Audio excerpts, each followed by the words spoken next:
Welcome to the She's All That video podcast, inspiring, entertaining conversations with women doing awesome shit, making change, and living life their way.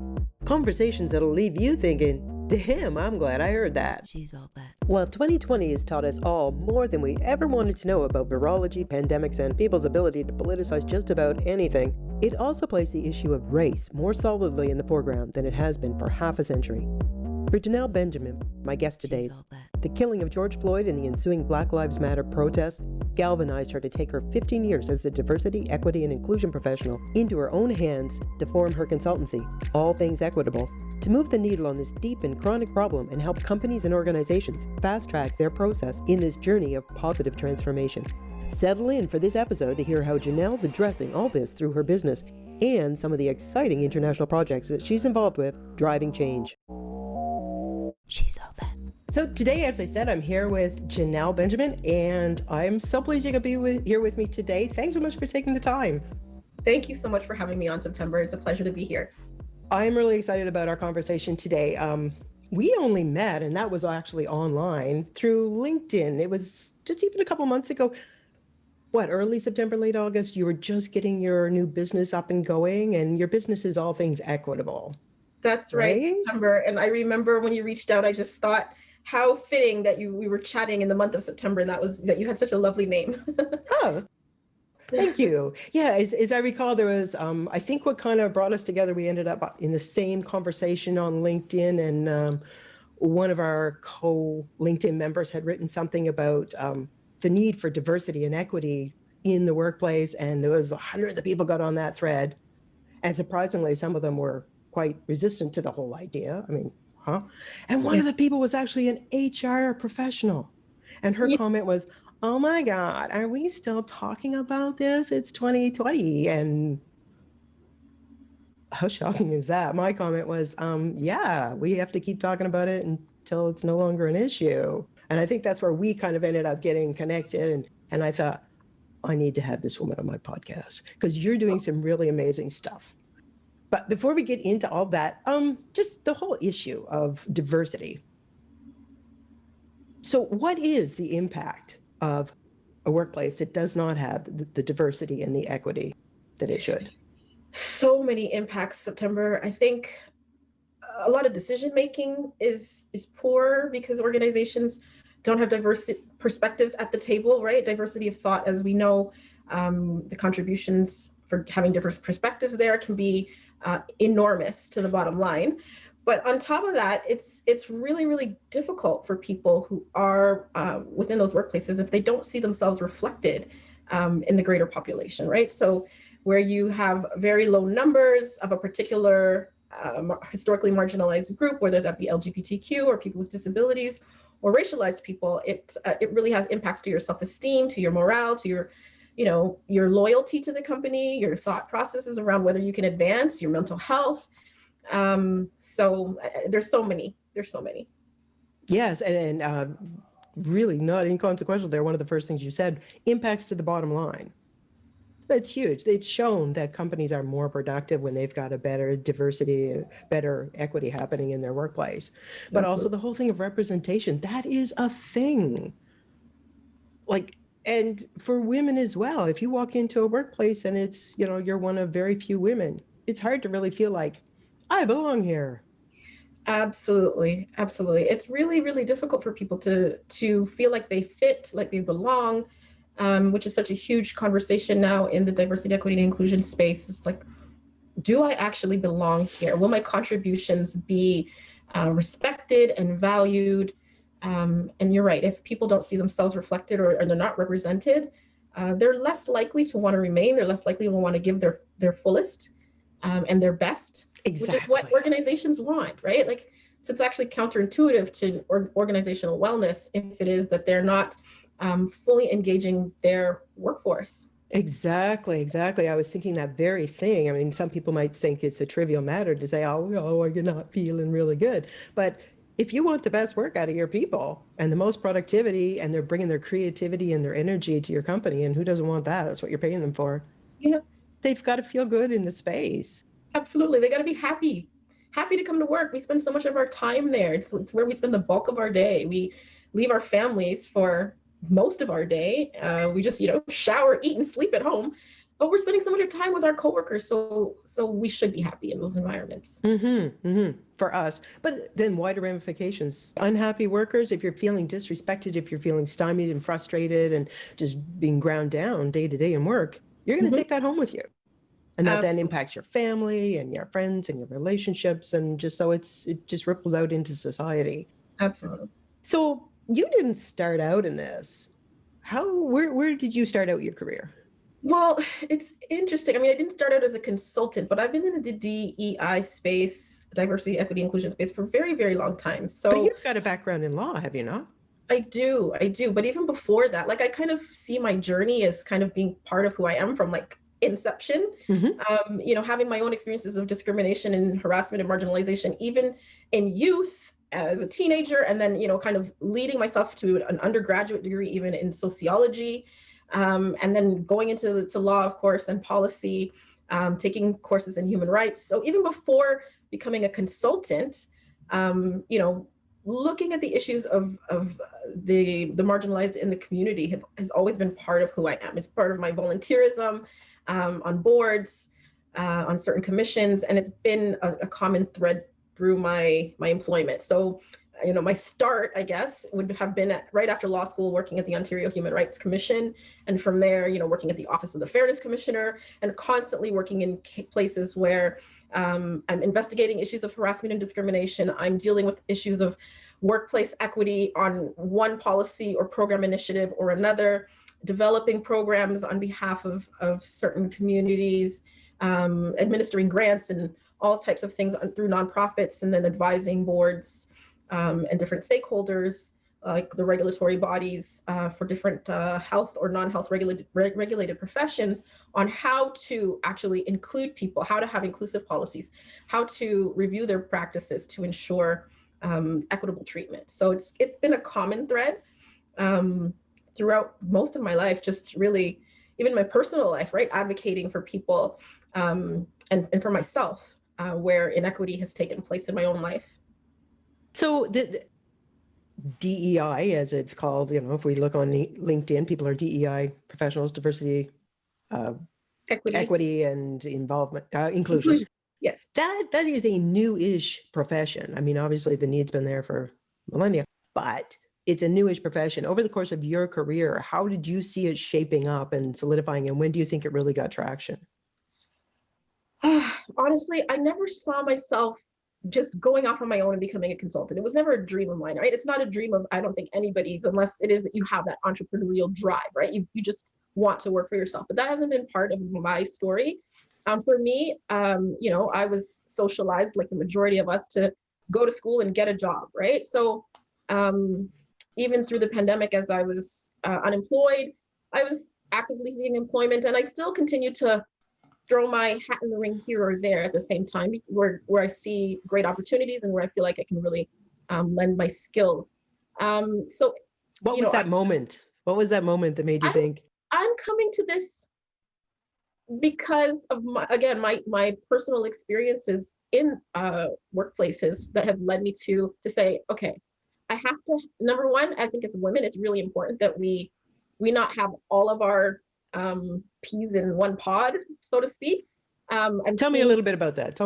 Yeah, I'm seeing the value in individuals, definitely women in particular, having multiple streams of income. And so if I do go back in-house, which I'm not totally opposed to, I think I would never want to lose my consulting gig on the side, because it's an additional stream of income for me, which I think is so critical. I mean, we can see through the pandemic that if you don't have an additional stream of income and you do get laid off, the impact to you can be enormous, right? Yes. And so I think it's really critical as women, and I've been the breadwinner for my family for at least the last eight years. And not inconsequentially, as you said, important for women in this pandemic. Really, almost 2/3 of the people that have lost their income because of the pandemic have been women. So this has really hit women. Absolutely. And we also know that even prior to this, right, Black women in particular have been leaving the workplace in droves, right? We are the number one cohort for entrepreneurship precisely because of these workplace experiences that we've had. And I'm part of that, right? I've had these experiences that have told me, in not so many terms, and sometimes very directly, that I don't belong, right? And if it is that's the case, then I have to find a way to sustain myself, to sustain and support my family. And I've got skills, I've got qualifications, I've got a perspective, I've got something to contribute. So why not, right? So was it a scary jump when your brain finally came across that idea of, I'm going out on my own, I'm going to create a consultancy? Because I have to say, I've never seen an individual consultant. I think it's a brilliant idea. A consultant in DEI.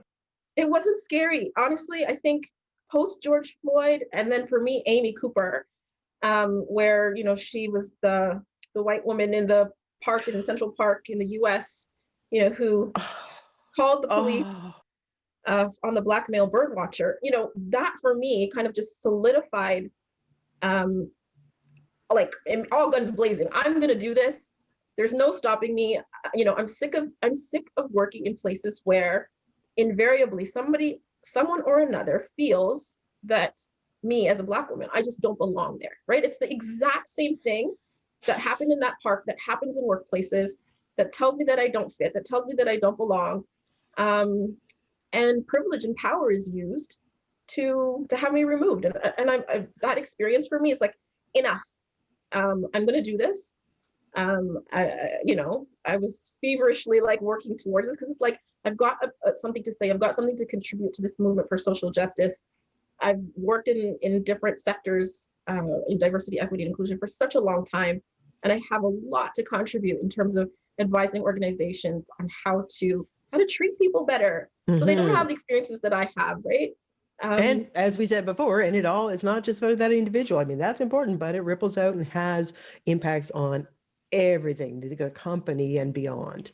Absolutely. So to date, as I understand it, this diversity, equity, and inclusion has been handled, if initiatives are taken at all, by HR departments, by most organizations. Most organizations, yeah. If they've got an in-house HR department, they typically will have, if they're large enough, they'll have some sort of diversity, equity, and inclusion piece embedded in there, whether it's through employee resource groups or through HR directly. At a minimum, there's certainly training in harassment prevention and workplace violence. Most companies will have that policy. Now, with respect to how we look at an HR department, I surprisingly later in my life came to the understanding, actually somebody had to break it down for me. It's like, HR departments are not there for you. They're there to cover the company's ass. Make no mistake. So this one department that's there to make sure everything stays smooth and nice for the company is who's leading this charge, this initiative to break with the company's culture of, forever. Is that the best way for DEI to actually be implemented in an organization? Personally, I don't think so. I think, the organizations at this time that are hiring diversity, equity, and inclusion consultants or in-house chief diversity officers, where they have that individual reporting directly to human resources, I view it as problematic. Where the human resources reports to this individual, I see that as positive and progressive, right? The better organizations are setting it up in such a way that human resources is also accountable for diversity, equity, and inclusion initiatives, and ensures that they embed it in everything that they're doing. So, don't get me wrong, you can have a great leader through human resources with the right mindset to do this work. And if they do, it can probably be executed perfectly, right? But again, I think where there's problems within human resources, it's really not in the best interest of the organization to have the human resources leader leading the charge. Well, it occurs to me that if an organization hasn't really got this in place yet, there's probably a reason. If they already were really good at leading an initiative like this, it would have happened. So maybe we should be looking at it. What are your thoughts on that? And there's a variety of reasons organizations don't have, human resources set up properly, right? It could just be for financial reasons or just know-how. certain other policy constraints, or just, they followed a template of what an organization, how to set up an organization, and they've just done it like organization X or Y over there. So, there's a lot of fundamental flaws, but I don't fault the organizations that I work with. If they're learning and they're figuring it out and they're saying, oh, we made an error, and they care about social justice and having that positive impact, and they want to correct things, right? Like, there's a lot of organizations on this corporate social responsibility journey, and they do want to do the right thing. And I think a lot of them are learning what that looks like. I would think having someone like you come in and work with them as a consultant would fast track that journey. Absolutely. I think, I know that if they hire someone with my skill sets that could work hand in hand, either with their human resources professionals or other senior leaders within the corporations, they'll definitely be on the fast track. I mean, there's things that I can do that I'm sure that individuals within their organizations can't do, in terms of, developing the strat plans, implementation, reviewing of the policies and the programs that they have already, the executive coaching, right? I'm coming from the outside, so it's a lot easier for me to be objective and impartial and neutral, and give that advice without fear of reprisal, rejection, and all of that comes with, having somebody that works there, kind of just towing the line and doing and saying the right things to advance their own careers, right?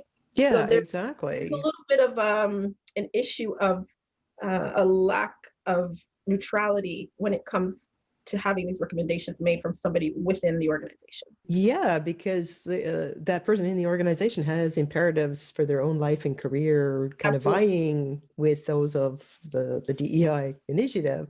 So you're bringing this fresh perspective, but it occurs to me also, you've seen how other organizations have implemented it. So you're bringing in not only your fresh perspective on them, you're bringing in solutions that you've seen work elsewhere that you can meld together in whatever fashion to possibly put in front of them. Absolutely. I've worked with a lot of organizations in a lot of sectors, organizations of different sizes. And so I'm definitely, and I'm reading and I'm educating myself all the time, right? So I know the best practices. So why not use somebody that has that skill set and that knowledge base to advise you and inform you, and save a lot of time and money and energy and effort. And so they don't get it wrong, right? So many organizations are doing it in-house and they're getting it wrong. And then they're having to, hire somebody after the fact to come back in and fix the issues, right? And how much damage did the oops actually have on the organization? It's a lot easier to avoid the oops and work with somebody external, just as a great check and balance, to make sure that the people in-house are doing it the right way. And if nothing else, if you're looking at it as an organization, just from an economic point of view, having a consultant in can be a really good investment, because you're not paying for a full-time employee. You're paying for a one sharp, effective hit when this consultant comes in, gets you, and then when you need her again, you bring her back in. So there's so many reasons why hiring somebody like you would actually be really good for their bottom line on top of their workplace. So what does it look like for if a company saw somebody like you, or you in particular, and said, yeah, okay, how does it work? How do you work with your clients? What does that look like? So it looks different depending on the structure of the organization and the setup. Typically, we have some sort of a discovery meeting. Now, is that in times of pandemic, is that via Zoom, or do you still go to their locations? Most of it's been taking place via Zoom. I haven't found too many organizations at this time that that are open. If they're the better organizations that really want to work with me, and the better ones do, then those are the offices that are closed, right? And that their employees are home and they care about their employees. They're putting them first, and most of them are not working on site. There are occasional organizations that definitely do need to open for various reasons, so I don't mean to disparage them, but I do find that a lot of the meetings are taking place via Zoom, and I'm working with them first of all through a needs assessment. Like, you don't work with anybody without assessing their particular needs, learning something about their organization, in order to facilitate and to help them and coach them through whatever it is that they need.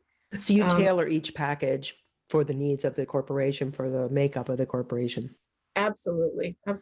Every organization is structured differently. Some of them are larger, some of them are small, some have multi-departments, some have thousands of people, some don't, some are very, very small. And so it really depends on, of course, their budget, their goals, what the structure looks like. And then, I'll take all of that into consideration as I do like surveys with people. And then of course, it really varies based on the cultural competence of those people within the organization, right? Some organizations are really progressive. They know, and the people that work there have the cultural competence already, Now, right? what They're is cultural competence?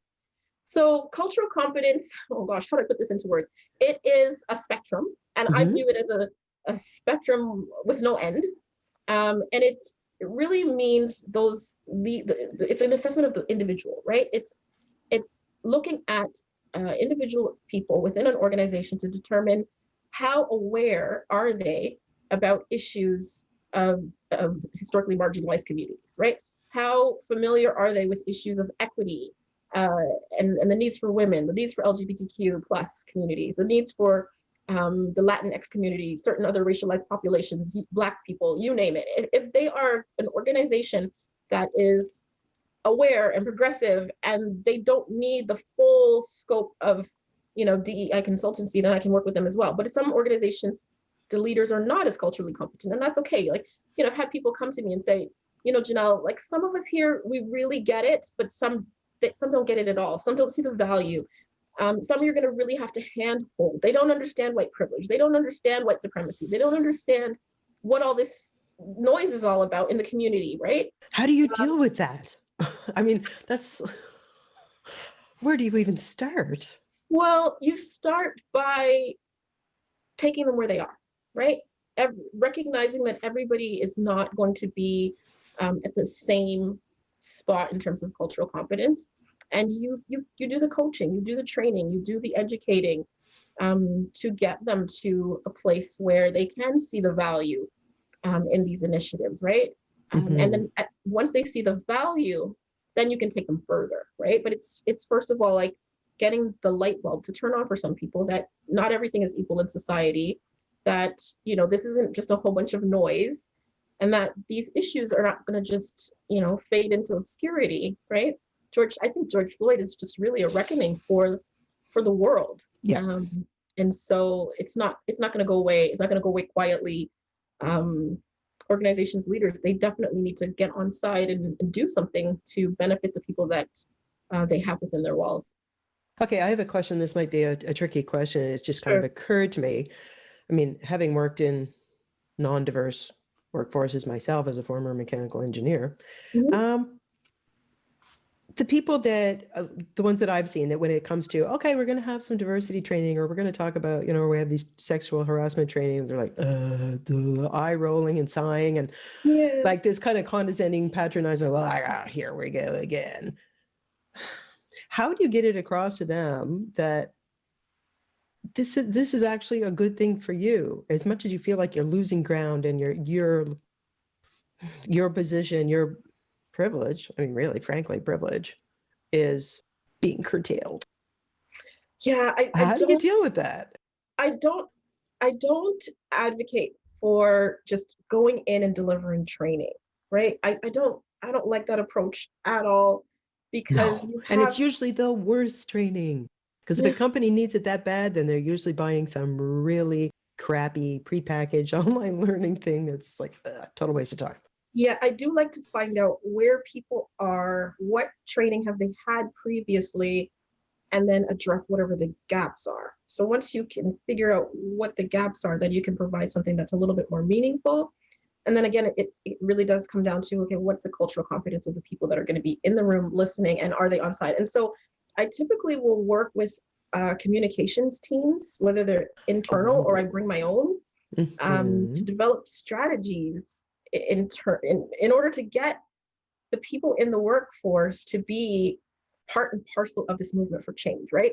That's brilliant. No DEI consultant is going to come in and just wave a magic wand and make it perfect, right? It has to be rolled out in such a way that their stakeholders all understand that this is happening and taking place. The larger public, right? Whatever the public perceptions of the organization, they see the change, they see the movement. Yeah, and they understand why, and it strikes a chord with them. Yeah. Yeah, the staff get it.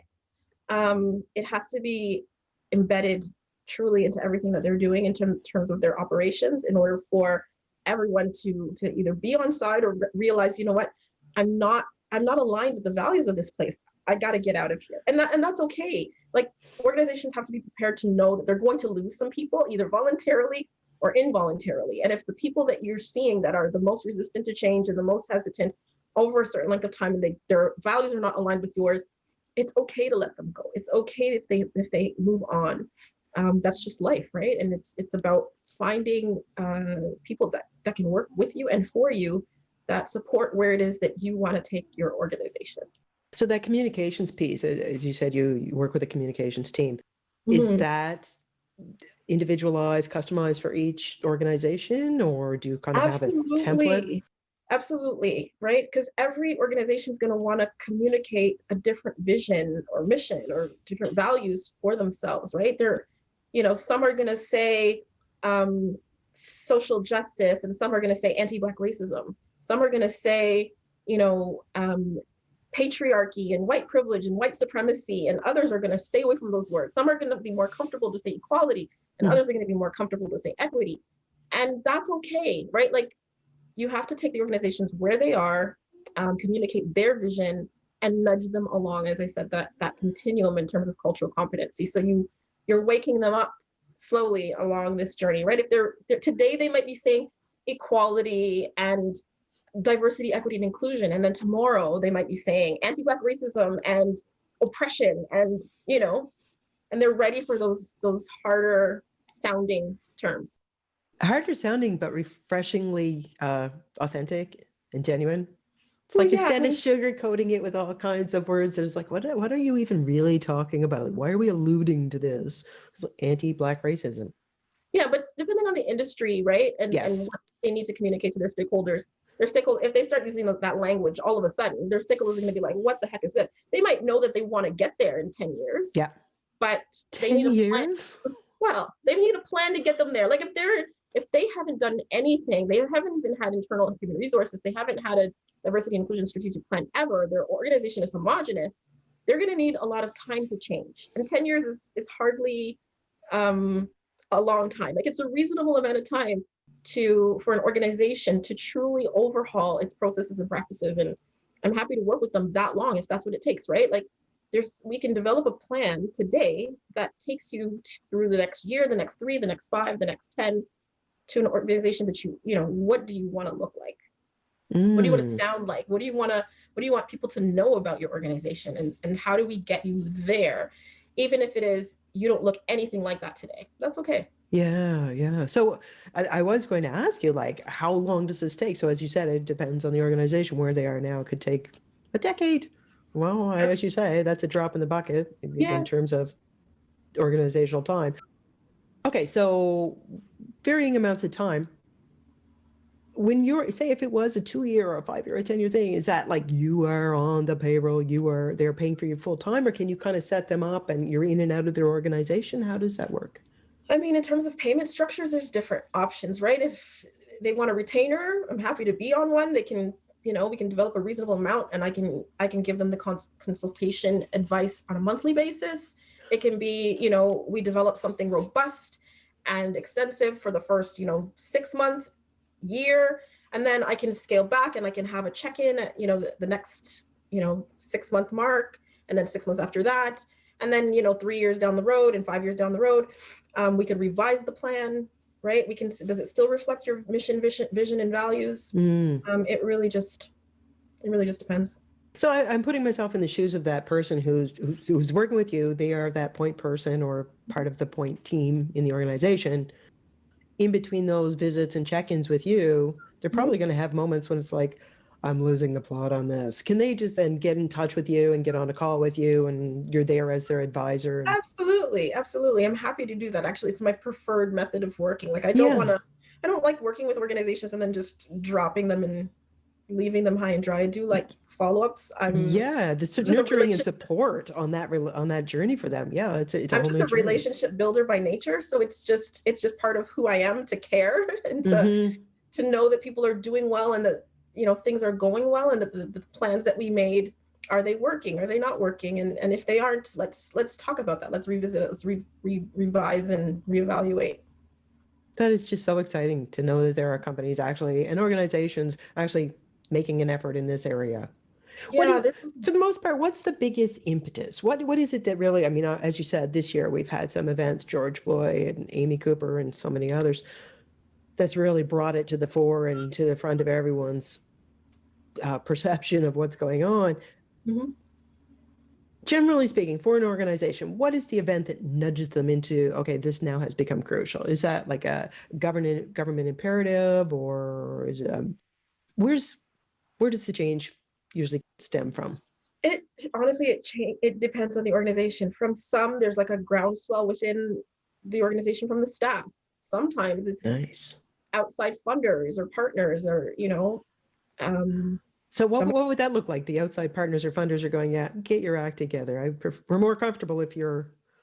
Yeah, I mean, if an outside funder is saying, we're going to take our funding elsewhere if you don't get on side, or what's your position on this, and they don't have a position on this, then they might be in trouble. So it really, I'm seeing a mixed bag. I'm seeing a lot of it happening from inside organizations right now, just because of the movement, and post George Floyd. It's really reinvigorated employees from within to go to their senior leadership and say, what's going on in our workplace for diversity, equity, inclusion. Sometimes it's coming from the top down, right? Sometimes it is the people in the C-suite, the board of directors, or you name it, who are saying, okay, we need to do something. We need to demonstrate our commitment. We need to demonstrate our support at this time. So there could be political pressure. There could be stories in the media. We know Twitter is so impactful. So sometimes there's just tweets, right? If there's some negative tweets out there and they catch fire, Yes. it could really damage the reputation of an organization, and they might have to do something drastic to get on side. So for them, just find yourself a Janelle Benjamin and All Things Equitable and get her in there and get you started on that road. I had another question in my mind as we were talking, and it was like, for an organization who's just starting to think about this, do you offer any, or is it even feasible to offer any kind of, say, like a group workshop for HR specialists who want to kind of understand what it would all look like? Just like, do you offer anything like that? Yeah, so there's a whole host of trainings and workshops that I can offer. I'm happy to come into organizations and work with human resources to do a whole host of trainings internally. So, and workshops. It can be anything from workplace violence and harassment training, occupational health and safety training, anti-discrimination training, anti-oppression, anti-harassment, anti-Black racism training. Yeah. There's a whole host of them listed on my website at allthingsequitable.ca that I can come in and work with them to deliver. Is it at all generalizable, like for just your appetizer, just getting your feet wet, if HR people from different organizations came in and did a generalized workshop with you, or is it just better to have it customized from the get-go? No, honestly, I can run something in which different leaders could come together, and I'm actually thinking of doing something like that in the new year. I think it's a great idea. I was sitting here thinking she should do that. So you're alluding to something that it's already kind of I'm thinking about, which is to offer different workshops to a variety of leaders. And sometimes it happens at a conference, right? You speak at a conference, and then a bunch of leaders can hear your guidance all at once. But yeah, I'm planning to offer some workshops in the new year that would allow different organizational leaders to kind of learn simultaneously and at their own pace. Yeah, and even just kind of wrap their head around, like, what could this look like for our organization, what it would entail for us organizationally. I think it would be a good thing to move people just that little bit closer to and jumping on part of with a few this. initiatives right now to deliver different trainings in diversity, equity, and inclusion. Can't talk about all of them, but one of them I can talk about a little bit, which would be we're going to be offering some diversity, inclusion, and workplace violence and harassment prevention training, and hopefully roll it out across Canada to the construction sector. So I'm partnering with some other consultants to deliver that. And that is an industry ripe for this kind of thing. Be hearing more about that soon enough. Yeah, well, that's exciting. So you're collaborating. We're collaborating, and then we'll probably develop something that allows us to to go deeper within a particular organization. So there'll be modules at first, and then there'll be an opportunity for us if we need to go in-house to deliver some workshops and some customized training around exactly what it is that it looks like, then we'll do that. So yeah. So what else do you have? I know I had I saw a list of things that you've got on, actually not on the back burner, like coming on for this coming year, hopefully. Yeah. What else can you tell me about it? I mean, there's some panels that I'm going to be part of. One really, really exciting one is happening International Women's Day. What? I don't even think that was on the list. Tell me. I love International Women's Day. So I'll be working with AIDS Committee of Durham Region to facilitate a discussion on misogynoir. And what is that? Misogynoir, it's a concept within the Black community, and it relates to the relations between Black men and women and some of the sexism that exists interracially, if that's a word. Interracial. It's not interracial. Interracial is when intraracial. That's exactly it. Thank you. Interracially. I'm also part of a book that's coming out. So I've got What is this book about? Oh, there's this book called Black Exhaustion. I hope I'm saying that right. Are you in that book? I am. I just heard about that the other day. I'm so excited about that. That's Teresa Robinson? Teresa Robinson. And I've got this little bit part along with 60 plus other women speaking to Karens, those white women, just like Amy. I love the title. Tell me the entire title. It's Black Exhaustion and Black Exhaustion. Something about the Karens. Something about the Karens. They crack me up. Karens in the workplace, right? I wish I could tell you the full title, but we'll put that as coming, and keep an eye out because you're going to star in this in the notes for both the video on YouTube and in the audio in the podcast, because that's so exciting. I didn't know you were going to be a chapter in that. Yes, and then I'm going to be co-authoring a chapter in another book. Yeah. About Tell. the social services sector, and what can I say about that? It's with Marianne Kerr of the Medalist Group, and she's writing this book that is all about the turnover that's taking place in the social profit sector. The turnover. Oh, okay. Turnover, yeah. Okay. So there's a chapter in that book, and I'll be writing about that and how to make all things equitable within the social profit sector. There's a whole bunch of other things that I'm working on, like the course and the trainings that I have to develop independently as well, and probably something around Black History Month. And yeah, there's just a gang of stuff. And of course, all the work for the clients that I'm getting through just them learning about my consultancy. So delivering for them is of course priority number one. Oh, how lucky are they to have you out there helping them? And I personally have a belief that the only thing that's going to get me and most people through this, what we're going through with the pandemic, is having a mission. Get yourself involved with something, do something meaningful, something that you're passionate about. And it sounds like you're like up to here with that. Oh yeah, there's even some publications coming out in different career journals, and I'm really just putting myself out everywhere. And then of course being on your show. Oh, well, I am just so thrilled that we had a chance to talk to you. Just before we close up, I want to make sure everybody knows down in the notes, there's everything you're going to need to find about Janelle, how you can contact her website, her YouTube channel. She has an amazing new YouTube channel called White and Woke in the Workplace. Yeah. So fun, great conversations talking with people about their discovery of in their own life. Yeah. Of where they are with that and where things turned around. So we'll have all those links down below. Janelle, thank you so much for being here and having this conversation with me today. It was just so exciting. Thank you so much, September. And if anybody wants to reach me personally, it's allthingsequitable.ca, or they can find me at Janelle Benjamin on LinkedIn. Awesome. And or Twitter, apparently. Thank you. Yeah, I'm JB_equitable on Twitter. Perfect. All right. Okay. Thanks so much. Thank you again. It was a pleasure. Okay. Talk to you soon. Bye. Thank you so much for being with us today. Don't forget to take a look down in the notes to find any of the links to the goodies we talked about in today's podcast. And don't forget to subscribe to the podcast or the YouTube channel so you don't miss the next episode. Rate us or review us on iTunes or on YouTube, and share us with a friend that you think might just need a bit of inspiration to start doing her own awesome shit. Do you know an incredible gal that's all that you think the world needs to know more about? Head on over to our Facebook or our Instagram channel and DM me. Tell me about her. We'll see if we can't get her on the She's All That podcast. She's